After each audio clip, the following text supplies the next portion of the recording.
Assalamu alaikum rahmatullah. Dear all, how are you? Alhamdulillah Rabbil Alamin. আজকে উপস্থিত হয়েছি বাংলাদেশ শ্রম আইন 2006 42 নং আইনের 51 ধারা নিয়ে।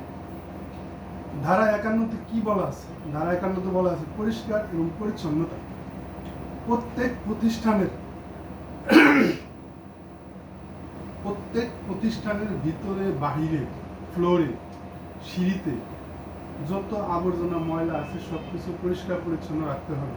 ধারা 51 খতে বলছে সপ্তাহে অন্তত একদিন ফ্লোরের মেঝেটাকে জীবাণুনাশক দিয়ে ধৌত করতে হবে।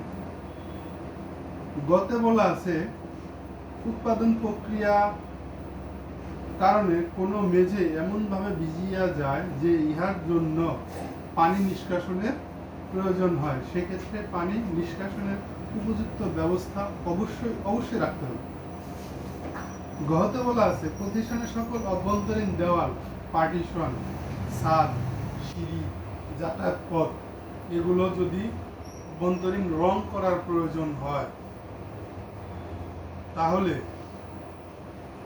অভ্যন্তরীণভাবে এগুলো বছরে 3 বছরে একবার রং করতে হবে এবং বহির্বিভাগ যদি রং করার প্রয়োজন হয় তাহলে 14 মাসে একবার রং করতে হবে।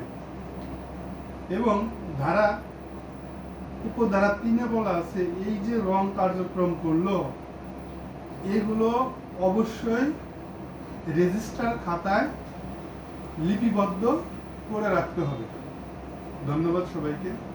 আমি চাই সবাইকে সুন্দরভাবে সাবলীল সুন্দর উপস্থাপনায় গল্পের মাধ্যমে গুছিয়ে কিছু বলার জন্যে, যাতে সবাই এগুলো মনোযোগ সহকারে শুনে নিজের মেমোরিতে রাখতে পারে। ধন্যবাদ সবাইকে। আসসালামু আলাইকুম রহমতুল্লাহি ওয়া বারাকাতুহু।